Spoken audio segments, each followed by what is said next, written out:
right. So we got some hot AI gossip that we're super excited about, and that, yes, does say a lot about us. So welcome to PWT Multimedia Publishing and all things automation, AI, and getting us to be more productive with Dortha and Carolina. So, Dortha, Yes. you're going to walk us through the some of these topics because you've experienced them firsthand. Yeah. So let's start with Gamma AI.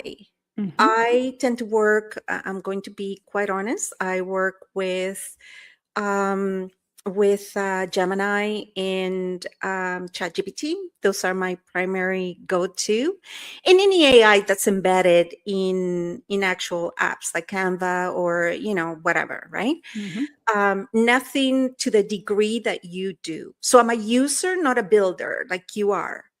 Yeah. So yes, walk us through what's the deal with Gamma AI. So Gamma is a fairly new tool that I stay kind of current with, not kind of, I stay pretty current with the trends and things that are coming out into the market with several different newsletters and places that I stay plugged in and connected to. And this came across my desk and I was like, ooh, this sounds super interesting.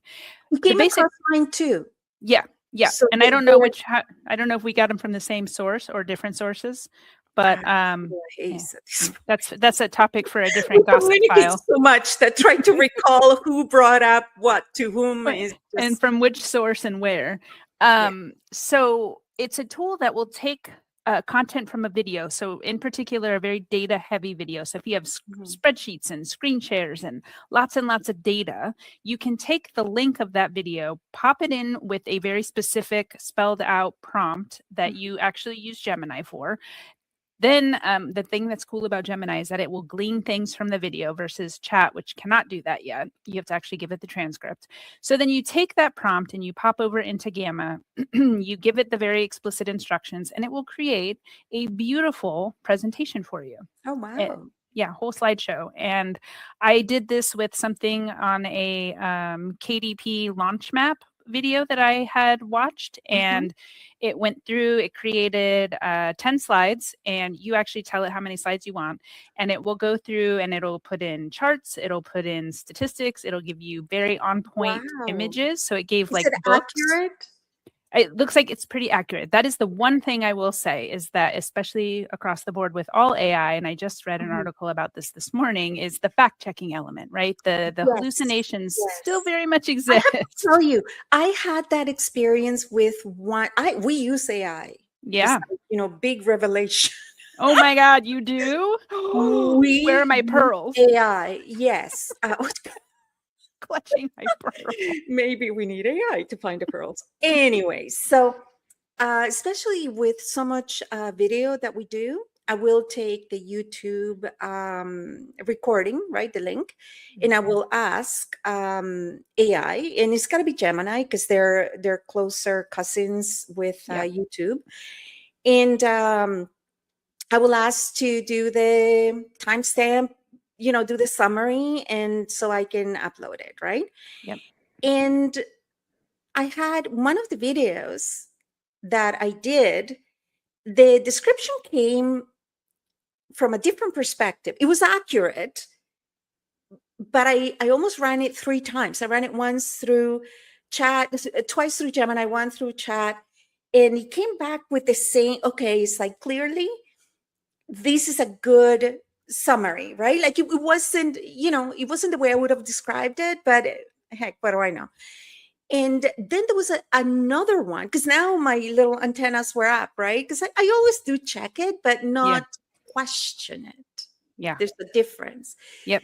So especially because I'm providing the source, right? Like you did for Gamma. And I provided the video, and it did this other project, like complete nowhere near, like turn on the lights when you're doing this, please, right? And I even had to tell it, like, no, that's not what the video is about. The video is about blah, blah, blah, blah, right? Like, try again. And it's like, oh, you're right. My bad.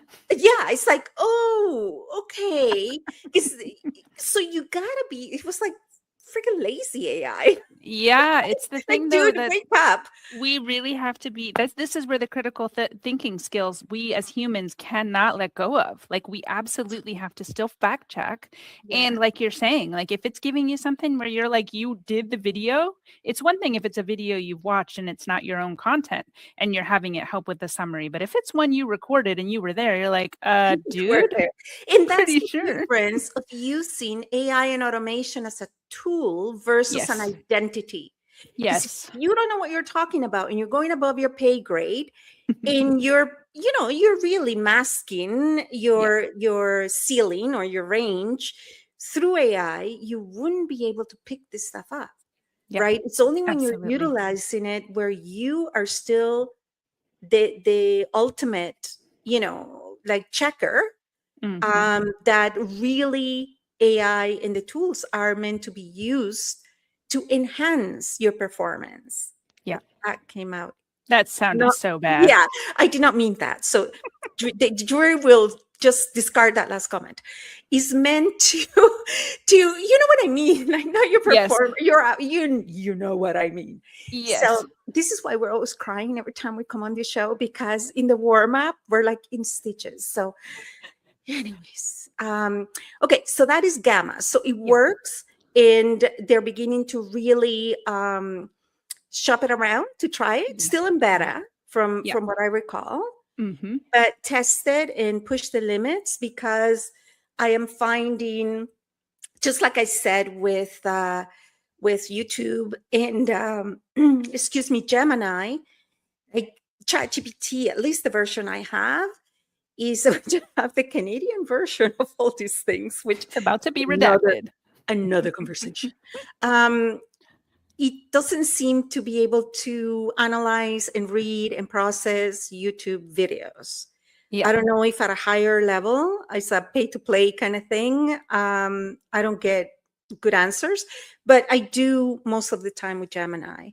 So this is something to test gamma, right? See, do comparisons, and oftentimes I will run the same query, the same prompt on both, and see what answers they give, and then draw my own conclusion from the data. I also just wanted to point out, if you're out there and you're using Canva and you're wondering, oh God, is Gamma going to be like the thing that replaces Canva? It's actually not. Canva is more you focused, you doing the work, while AI is the thing that is kind of the driving factor in Gamma. So those are sort of the differentiators with those two. Yeah. And right now, really, the hybrid, the human curation with technology is where the value is. Yeah. Right. Sure. Otherwise, you're going to end up with junk. Like, unless you're like, a ninja on the topic, you are going to end up with generic junk. And also, which takes us to the next hot gossip, is AI copyright on it. Yeah. If it is something that is 100% AI generated, in the case of Gamma, that's probably it.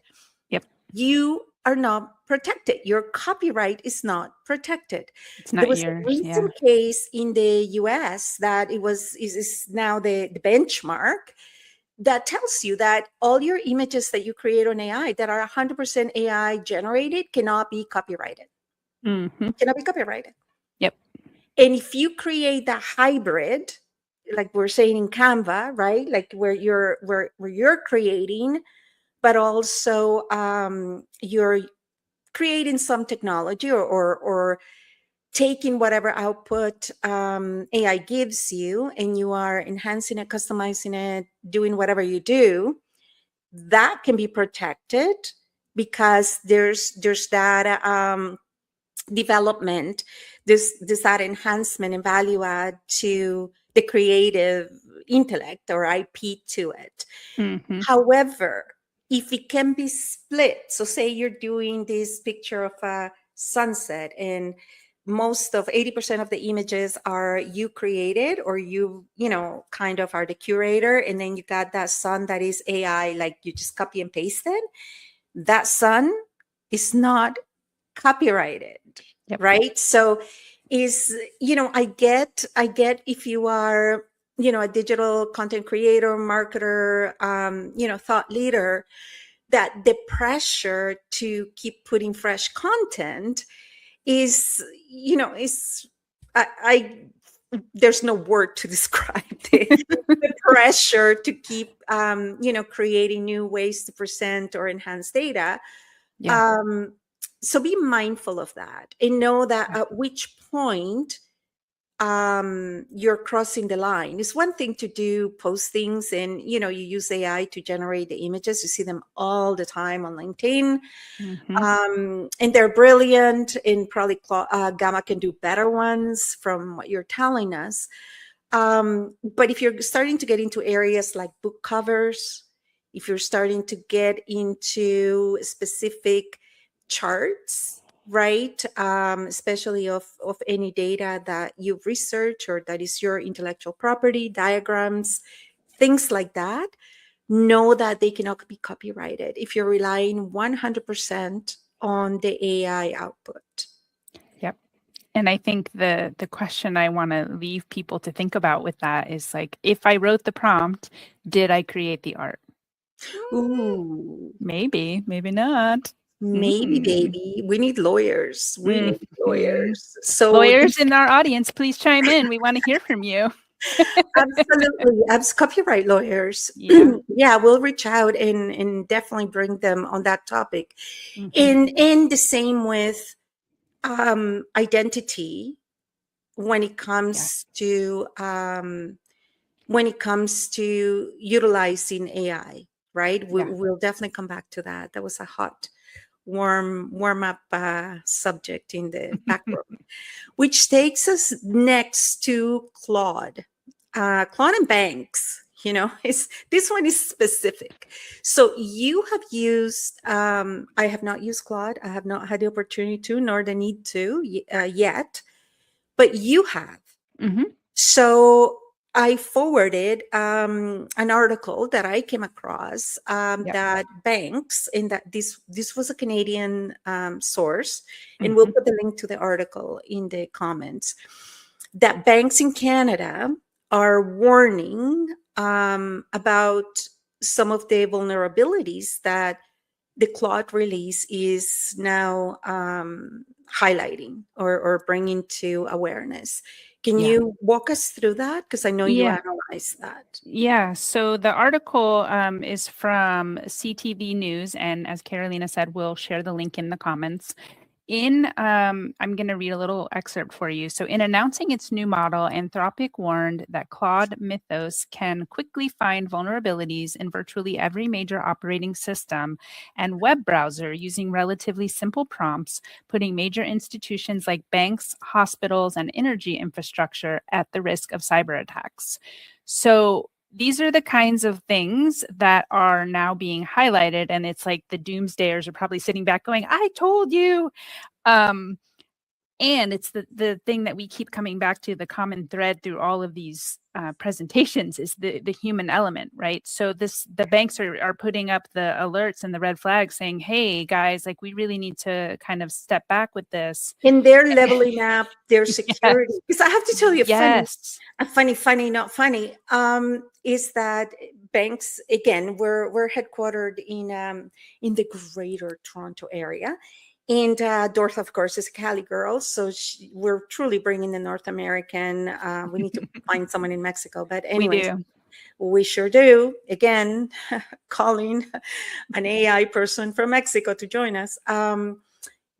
Anywho, one of our banks, because I don't know if you guys know that banks in Canada are Crown owned, like they're not fully independent from the government, right? So our Royal Bank, so they always have those grandiose names because they're, from the Crown, the Commonwealth. Anyway, so Royal Bank, they have really leveled up their game, so much so that now when you need to do a wire, some kind of e-transfer from, now you need to verify your ID.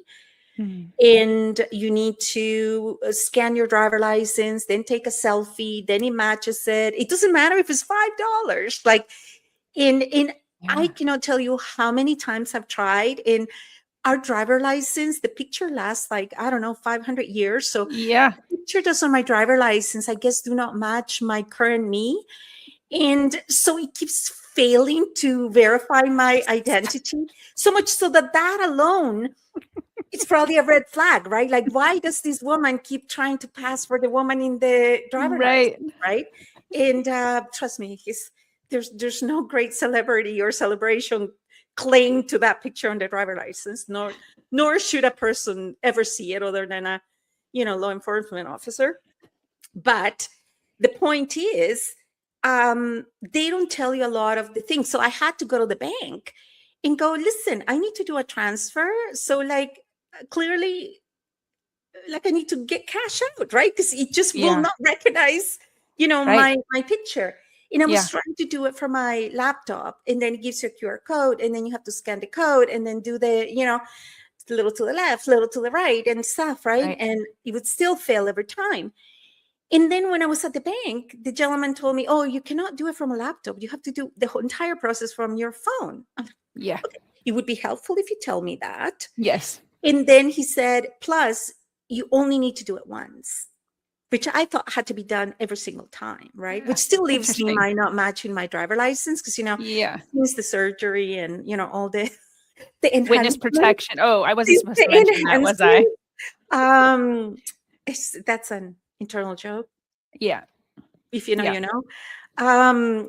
It doesn't match my driver license, so I just gave up. And sadly, I just given up using that bank because I'm not able to send e-transfers, right? That's right. Yeah. And I'll keep trying until hopefully it doesn't send me to bigger Mountie police as to somebody trying to impersonate, an ugly driver license. But anyways, so because of articles like Claude and banks, and I don't know if this is the same concern in the US. I know your banks run differently.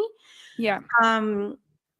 Banks are now not covering if you do not do your due diligence and end up being defrauded. Mm-hmm. Like at the beginning, they would, right? And now they're like, okay, you know what? Be a big boy, be a big girl, read, be cautious, spammers, frauders, like, like don't expect your money back in your account at our expense, right? Yeah. So this is Yeah. big. This is very important. Well, and I think the big takeaway for me when I read this, if you're using Claude, you may have already heard, like, there was a source code, like the whole entire source code from Anthropic was leaked onto, I think, Reddit, and there was like 40,000 or something Right. downloads, right? So this brings in like the bigger piece of this whole conversation around security to the next part of this, which to me is like we've entered the era where AI isn't just assisting humans, it can actually outskill us in some very critical areas, and security is one of them. So Yeah. I'm really glad to hear some places are at least taking it very seriously. But I do really wonder, like, is it possible to hold AI back? Who knows? Especially with the vulnerable communities, right? Right. Like, and the nuances are so subtle between Mm-hmm. what's a real website, what it isn't. And Yeah. it's right now, it is the Wild West, right? Yes. And is Mm-hmm. regulation the answer? We don't know. Definitely, the technology keeps getting better, but also keeps getting, it still reminds us how it's still in its infancy, Yeah. right? Yeah. So yeah, and what does this have to do with Dortha and I and publishing? Well, Dortha is also an automation specialist, and so she is really more in the like you wrote your own GPT. I I still did. about that. Yes. Yes. And myself, of course, my I'm not a clinician or practitioner. I am a digital marketing by PhD. I do have a doctorate in humanitarian services, but my PhD, which is another doctorate, is in digital marketing. And in everything I do in my dissertation is all about leveraging AI technology for entrepreneurship. So in publishing is one part of that. So we do have a skin in the game. And this is why Dortha and I are so passionate about it. So in a minute or so, can you tell us about your GPT experience? And then we have a very special announcement for this year to really get more visibility, and impact and influence for women. So. Yeah, so somebody that I follow actually had a little tutorial on their YouTube channel about, create your first, GPT in like 7 minutes. And I was like, oh, come on. I'm always up for a challenge. I'm like, put the challenge egg timer activated. I'm like, okay, and go. So took me slightly more than 15 minutes or so. So a little bit beyond 7 minutes. However, the first time being that it does take a little bit longer. It's you 7 minutes. So that would be like an hour for anybody else. It's true. Maybe longer. Some of my clients would probably argue it would take them a day. Maybe they wouldn't even try. But it was super fun to test out the process. It's very, very easy. It's a lot easier than I had it in my mind made up to be, that it was like, oh, this whole complicated, you got to do a bunch of coding and you got to do this. And it's actually quite easy. So what I did is I actually had 2 windows open. I had one to build it, and then one to ask my questions to help me to filter out. So I was able to upload PDFs of what I wanted my source documentation to utilize. So like having my voice, having my brand voice, so that it would know I would never say these kinds of things. I would say these kinds of things. And then like how to direct it at some point if it's, someone's spiraling in the GPT, that they can actually reach out to me to support them. This is exactly how Dortha works. By GPT, what do you mean? And who would ever need to create their own? So anything GPT, meaning like, Chat GPT is a system that we can use and go in and ask questions or create things. Like a bot when you're in a window in someone's website. It's like that, but this isn't so much a bot, because it's actually something you have to have a link to, and then they can go in and ask it questions. It's a delegation clarity tool. Okay. So essentially how it's designed is like, hey, I don't know where to start with my delegation journey. I'm going to ask these questions. So it starts with asking, there's like 2 questions at the top that you can pick. And then it starts to guide you through the process of, okay, these are the things you could be delegating, or this could help simplify, or, right, it'll take a couple of different paths, and you build all of that out in the back end of your GPT. Who might need this is anytime you're doing, this is kind of the same thing I tell clients, anything that you're doing repeatedly, you can document into an SOP, is something that you can turn into a GPT. Okay, so it's not so to find the practical application to it. It's not a chatbot from, although I could see it being able to embed it or to actually create a GPT for a chatbot. Yes, and it's not a psychometric test, because that's another good use for it. Like to help your audience know, do you need my service? And if so, at what level, right? Because that's part of the education process. And they could self-select. Have good use for that. And as you said, to optimize a repetitive process, right? Yeah. And we'll speak more about that in an automation conversation. So brilliant. So good job. Good job. Thank you. I love to experience it and test it. And all things automation. All things Dortha automation. Girl. Like that way. Okay. So now we get to our other part of things. Yes. So this is PWT Publishing, one of the sister companies, one of the economic ecosystems that are powered by PWT Global Network, which is our umbrella, our operational umbrella. And one of our sister companies, which is Powerful Women Today, led by me. And all of us, but really. The 1 Million Woman Challenge, I spoke to Dortha, because each of the sister brands is doing a specific offering, right? Plus each of the mentor experts, plus each of the champions that have signed up. So this is an entire movement that we're aiming to reach 1 million women, and not just like esoterically, but actually positively impact 1 million women in 1 year. So we spoke with Dortha. So our goal from the PWT publishing side is for us to positively and actively impact 100 authors through this campaign. And we're hoping to reach 1 million people in 1 year.